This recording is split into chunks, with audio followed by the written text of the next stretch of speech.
Hi, I'm Noah, and this is the ERS Sales Optimization Series, Automated Upselling After the Sale. If you're watching this video from our public video feed, you can watch it along with some other related videos in a structured curriculum in our ERS Academy, which you can access via the Help tab in the control panel of your ERS folder. The ERS Academy not only presents the information in a structured, logical order, but it also enables you to take a quiz at the end of the video to test your knowledge. This video is going to cover upselling after the sale using automatic messages. What I'm going to do in this video is create one automatic messages for orders that have a concession machine but not a Giant Connect 4, one for orders that have a Giant Connect 4 but not a concession machine, one for orders that have both, and one for orders that have neither. So the key to making this work is availability rule sets. Availability rule sets can do all kinds of fancy things, and the general idea is that they make a feature dependent on a condition of some kind. So in this case, the feature is going to be an automatic message, and the conditions are going to be what's in the order. So I'm going to start by enabling changes to an activated order, and I'm going to do that at Admin, Order Config, Miscellaneous Order Settings. I'm going to search with Command F for the word activated, and there's the setting I need to enable. I'm going to check that box, and then I am going to copy this link right here above it and paste that into a sticky note for later, as we're going to give my customers that link to add items to their order. Then I'm going to scroll all the way down to the bottom of the screen and save my changes. The next thing I need to do is create my availability rule sets, so I'm going to go to Admin, Rules, Availability Rule Sets, and I'm going to add a new one. I'm going to call this Concession Machine No Giant Connect 4. I'm going to add a new rule, and it's going to be minimum specific items. I'm going to write out the name of each concession machine I have in this item name field, and I'm going to separate them with the word or. Using the word or is going to make this rule look for any of those items rather than all of them. If I wanted the rule to look for all of them, I'd use one minimum specific items rule for each item. It's very important also that I write out each item name in this field exactly the same way that it's written in the item's name field under Admin Products Items. I have to match spelling, punctuation, capitalization, and everything, or it won't work correctly. I'm going to edit this minimum item count field to just 1, meaning that only one of these need be in the order to activate the rule. If I had left it at 2, then 2 of the same machine or any 2 different machines in the list would activate the rule. I'm going to leave the minimum value field set to 0. If I wanted this rule to activate only if the customer has X number of dollars worth of the listed item or items in their order, I would have typed that dollar amount into this field. Then I'm going to add another rule, does not contain specific item. Once again, in that item name field, I'm going to type out the name of the item exactly as it appears in Admin Products Items. Once again, I'm going to leave that minimum count set at 1 and the minimum value set at 0. I'm going to copy the name of this rule set and paste it in my sticky note for later, because I am going to name the automatic message that uses this availability rule set the same thing as this availability rule set, which is going to help keep my mind straight, which is very necessary for my ADHD-addled brain. And I'm going to add an internal note that this availability rule set is to be used with the automatic message of the same name. All right, we're good to go here. I'm going to go ahead and submit my changes. Next, I'm going to copy this rule set. That's going to save me some time. Anytime you're making a copy, it's a good idea to edit the name field first so you don't forget and wind up with 2 rule sets with the same name, which can cause problems. This is going to be the rule set for if they have a Giant Connect 4 but not a concession machine, so I just have to switch the words around a little bit here. Same thing in the item name field. I'm going to cut the text from this one and paste it into this one. And then I'm going to do the same thing in reverse. Now, remember that oftentimes when you paste text, your computer will automatically add a space after or before the pasted text, and even an extra space will make the entries not match, which would break this, so be mindful of that. So this one doesn't have an extra space. Let's just double check this one. Yep, this one's good too. So once again, we're good to go, and I'm going to submit my changes. And then we are going to rinse and repeat, make another copy. So this one is going to be for if they have both a concession machine and a Giant Connect 4. So I'm going to edit the name accordingly. Then I am going to copy the text from this field. I am going to get rid of this does not contain specific item rule and replace it with another minimum specific item rule. I'm going to paste the text into that item name field, change the minimum count to 1, minimum value we can leave at 0, and we're good to go. And last but not least, we are going to make one for when they have neither. So once again, I'm going to start by editing that name field accordingly. The all caps helps keep my mind straight. Again, I need all the help I can get. So this one's going to need 2 does not contain specific items rules. So I'm going to go ahead and add those. And once again, copy and paste, copy and paste. No extra spaces, no extra spaces. Okay, I'm going to blank these ones out so that they will disappear when we submit our changes here. And we're ready to rock.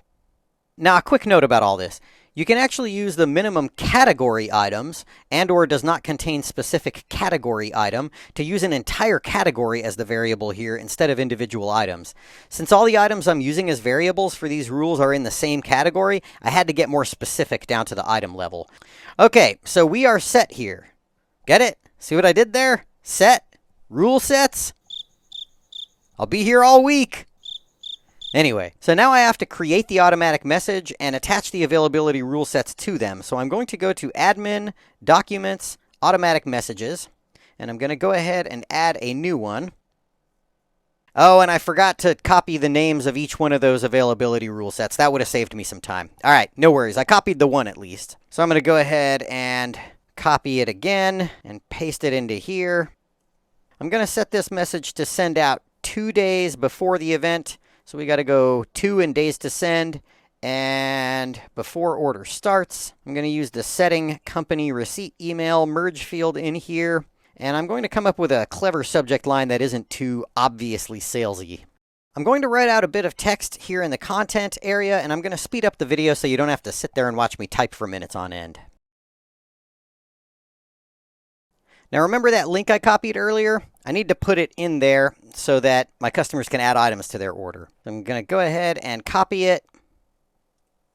And I'm going to add it right here.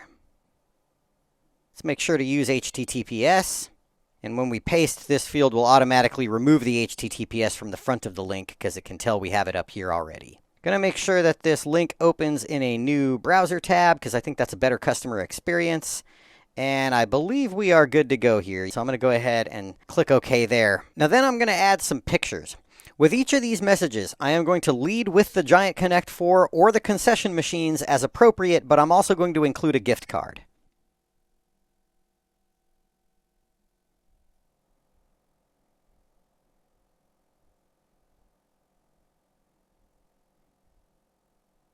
Now these pictures aren't the same size, and they'll look kind of funny if I leave them like this. So I'm going to adjust the size until it looks right.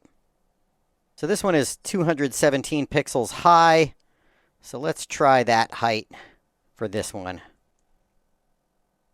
The other thing is that gift card image is kind of not in the right place. Probably look better below it. Yeah, I think that's going to be better. So then the more I think of it, the more I'm like, you know what, I should actually describe what the items are in the text up here. So I'm going to go ahead and do that. Now the other thing is I'm going to add an alt tag for both pictures. And actually, you know what?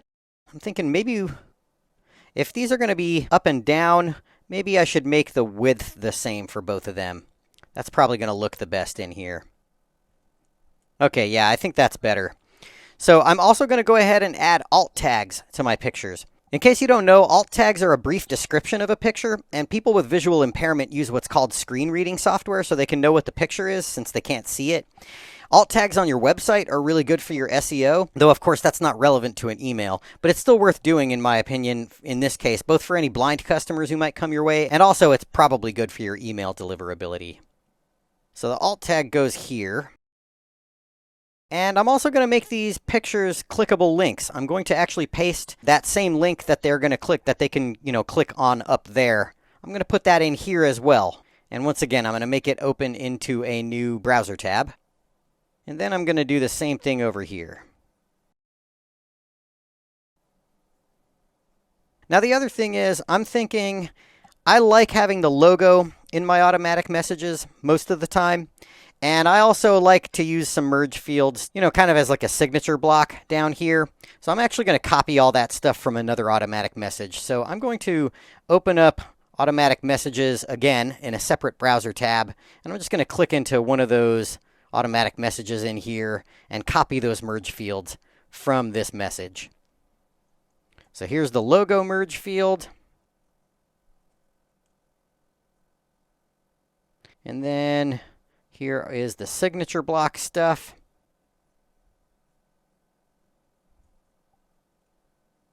Okay. Now lastly, and this is important, I'm going to click into this rules field and choose the matching availability rule set. That's the magical feature that's going to make this email only send under the right circumstances. Okay, this looks good, so I'm going to go ahead and submit my changes. And once again, I'm going to copy the message that I just made. And again, I need to edit that name field. And I'm going to change this content as appropriate. Let's change out this picture.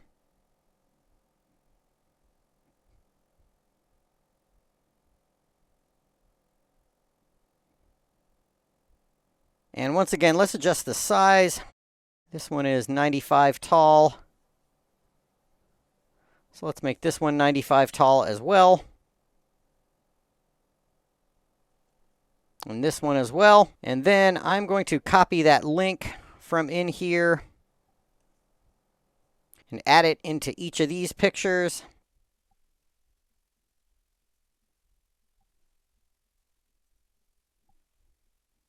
Okay, and then let's add some more alt tags. I'm going to copy that because it'll save me a couple seconds typing over here.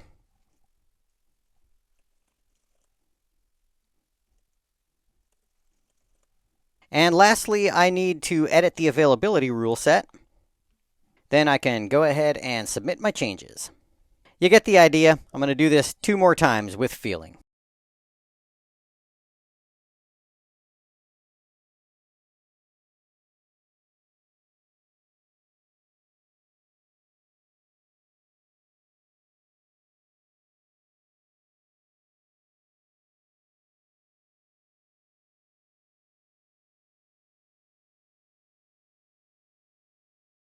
So now we've got all 4 of our messages in here, and I'm going to do some testing. So first I'm going to right-click on Customers to open it in a separate browser tab, and I'm going to find a customer profile that uses my email address.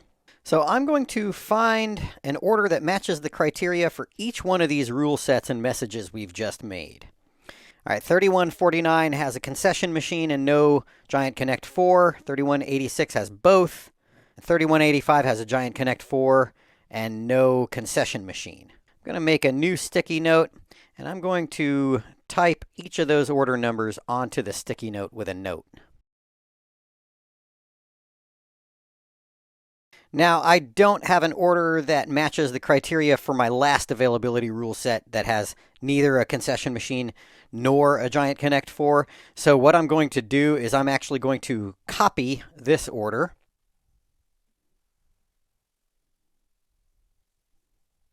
Remove that Giant Connect 4.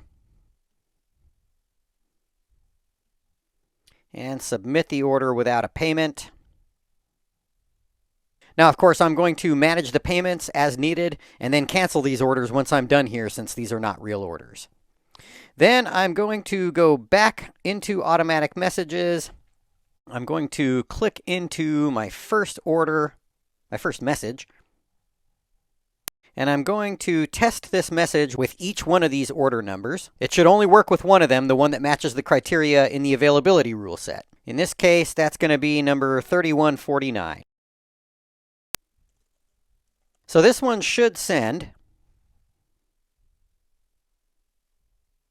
Yep, I just felt the buzz of a phone notification in my pocket, so it seems like it worked. Now the rest of these shouldn't send, so I'm going to click continue here, and I'm going to try this again with each one of those order numbers.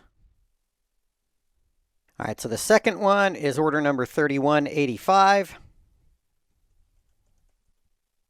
Let's try that one. Yep, we got an error message, so that rule is working correctly. All right, let's try that third one.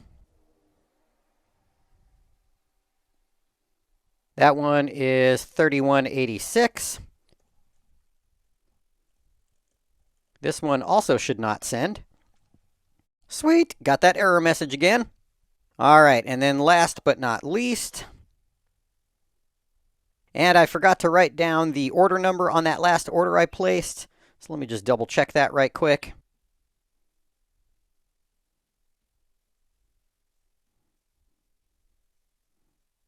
Okay, 3187.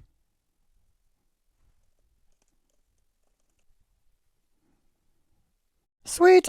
Error message there too, so this is all working as intended. So now we've tested all 4 order numbers against that first availability rule set, so we know that one is working as intended. So normally in a real life scenario, I'd test each of these messages with all 4 order numbers, just to double check the functioning of the availability rule set and make sure I didn't make a mistake.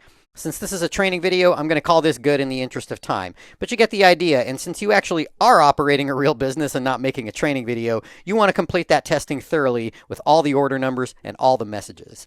All right, let's take a quick look in my email inbox to make sure the message looks good and the links work as intended. Yep, that is working as intended. And then I'll just test the links on the pictures as well. Same thing. All right, so this is all working as intended, so we're good to go here. Now, a quick note about all this. I encourage you to think about the overall number of messages you're sending your customers. If you're already using all the default automatic messages, and maybe even more, you might consider folding all this into a message that you're already sending your customers so you're not spamming them too much. At the same time, with sales emails, you want that sales pitch right at the top. So there are lots of different things to consider as far as what's the best way to give your customers the information they need while still being able to upsell as well. So I encourage you to think all that through a little bit and come up with a strategy before you get started on this. Okay, so that does it for automated upselling after the sale. I hope this was helpful. If you're watching this video in the ERS Academy, you can go ahead and take your quiz questions and move on to the next video in the series if you like. Thanks for watching, and we'll see you soon.